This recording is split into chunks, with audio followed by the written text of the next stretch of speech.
por ejemplo, de abrir claros para cultivar. Las manos de Muller nos están hablando de preparación de semillas duras, posiblemente maíz, o nos está hablando de preparación de raíces o de tubérculos como la yuca, por ejemplo.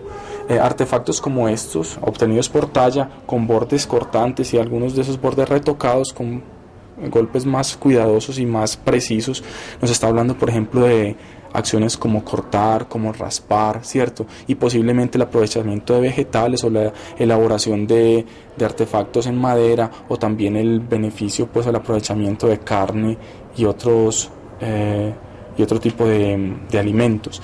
El análisis de las huellas que se genera sobre los bordes activos permite empezar a diferenciar los materiales sobre los que se utilizó la herramienta. Ya tenemos un metro, ¿sí? Sí. ¿Sí? Espérate un momento, un brochazo. Y ahí hay cosas. ¡Ay, vean eso! ¡Ay! Aquí tenemos otro tipo de ocupación, de relación con la naturaleza. Ellos, utilizando una palabra muy actual, causan impacto también. Ellos transforman la naturaleza, alteran la naturaleza. El hecho de ir a una zona, despejar un área para levantar una cabaña, donde yo voy a permanecer una semana, 2 semanas o un mes. ¿Qué estoy haciendo en ese campamento? Trayendo plantas, estoy comiendo frutos y yo tiro esos frutos, los desecho. Entonces, ¿qué estoy haciendo? Transformando el medio ambiente. Nosotros estamos empezando como a defender o a manejar un concepto, podemos hablar ya de domesticación. Domesticar significa intervenir todo el ciclo de reproducción de las plantas, desde la siembra hasta la cosecha. Supone proteger y cuidar los cultivos y controlar el entorno para garantizar su desarrollo. La domesticación de las plantas es un proceso milenario en el que se transformaron las plantas, pero también las sociedades que las cultivaron. Al cabo de 5.000 años de este proceso de poblamiento, el número de especies se ha cuadruplicado. Lo que esto quiere decir es que la diversidad de los bosques en esta región, en buena parte, se debe a la intervención humana. No es un proceso natural, los bosques son diversos, sí. Entonces, con la intervención humana, esa cantidad de plantas que están allí en la superficie van a crecer, y eso es lo que con el tiempo va a generar esta enorme variabilidad de los bosques.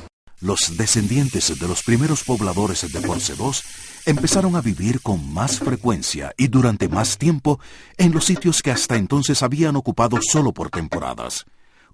Finalmente, aparece un conjunto de plantas ya domesticadas, desconocidas en la región, que constituyen un indicio indiscutible de que los habitantes del Porce las cultivaban. Análisis de polen demuestran que entre el año 6500 y 6000 ya se está cultivando el maíz, una planta domesticada originaria de México.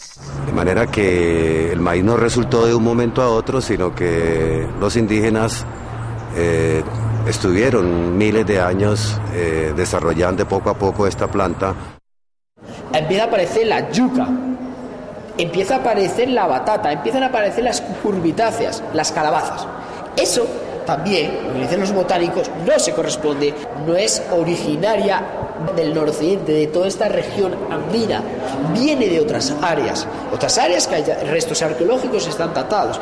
Entonces eso es muy importante, porque alrededor del 6000 podemos observar una especie de cambio, una especie de ruptura, y es que determinadas plantas empiezan a ser introducidas en la cultura de estos cazadores-recolectores. El hecho de que 6500 años atrás esas plantas no aparezcan en la vegetación de los sitios donde vivieron los habitantes de Porce lleva a suponer que hasta entonces no las habían cultivado y que probablemente fue en ese tiempo cuando las conocieron a través de relaciones con grupos que vivían en regiones cercanas y ya las cultivaban.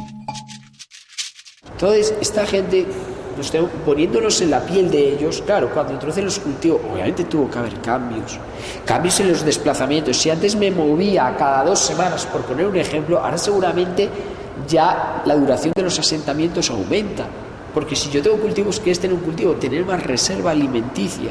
Entonces es probable que pudiera haber cambios demográficos, pudiera haber cambios en el patrón de asentamiento, que pudiera haber cambios en la arquitectura.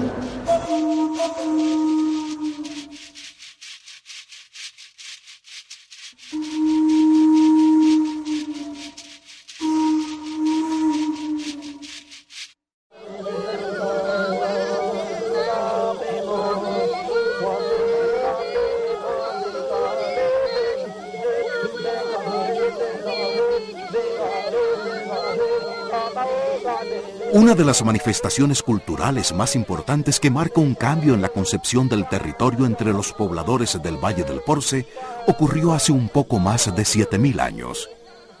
Cuando probablemente empezaron a cultivar especies nativas, comenzaron también a enterrar a los muertos, una costumbre hasta ahora desconocida entre los cazadores-recolectores más antiguos. La gente empieza a enterrar a sus muertos en un lugar.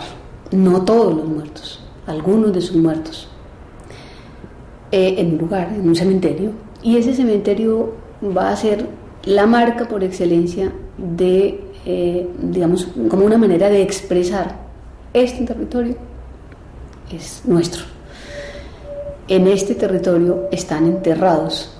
La noción de ancestros empieza a cobrar sentido. Quienes son enterrados en el cementerio son seguramente elevados a la categoría de ancestros, y esos ancestros de los cuales se heredan los derechos y la pertenencia a un territorio en el cual obtienen todos los recursos que se necesitan para vivir. Durante 2000 años y en un mismo lugar a orillas del río Porce, cerca de 100 individuos, tanto adultos como infantes, fueron inhumados en áreas especialmente preparadas, la mayoría de las veces con un lecho de piedra, y luego cubiertos con materiales orgánicos, tierra y piedras. Era un ritual muy complejo que debía tomar varios días. Las personas muertas son sometidas a un proceso que creemos es una forma de conservación. Sometían el cuerpo del individuo muerto lo exponían al fuego, a un fuego bajo y lento. El cuerpo se deshidrataba, entonces quedan básicamente los huesos. El hecho de que hayamos encontrado este cementerio tan antiguo realmente solo fue posible gracias a ese proceso a que fueron sometidos los muertos en el momento en que iban a ser enterrados. La mayoría está en una posición anatómica, es decir, que es como si hubieran estado articulados, doblados. A las personas se los ponía en una posición fetal. También se arrojaban, junto con el cuerpo, miles de fragmentos de animales. Esto es muy particular porque estamos hablando de que la caza debía ser una actividad muy importante, justamente porque era la única fuente de proteína. Debían utilizarse en algo así como unas comidas rituales, que en el momento en que se consumía el animal era agregado a los muertos. Eso por muchos antropólogos ha sido interpretado como una manera de, o bien tengan comida en su vida del más allá, su vida posterior, o bien sirvan ellos como propiciadores de esos animales que les estaban poniendo. ¿De qué moría la gente entonces? A través del estudio de los restos óseos se ha identificado que la esperanza de vida de esta gente era muy corta, ¿sí? Seguramente no pasaba de los 35 años como una media, es decir, a los 35 años la gente ya era una gente anciana. La mayoría de los muertos enterrados allí es gente que puede tener entre 18 o 25 años, Algunos más adultos pueden tener alrededor de 30, 35 años. Hay un número importante de niños que morían. Había condiciones de mortalidad altas, y que entonces la esperanza de vida no era muy larga, y eso seguramente era justamente por las condiciones de vida. La destinación de un mismo lugar para enterrar los muertos expresa vínculos, sentido de pertenencia e identidad de los miembros de una comunidad a través de múltiples generaciones.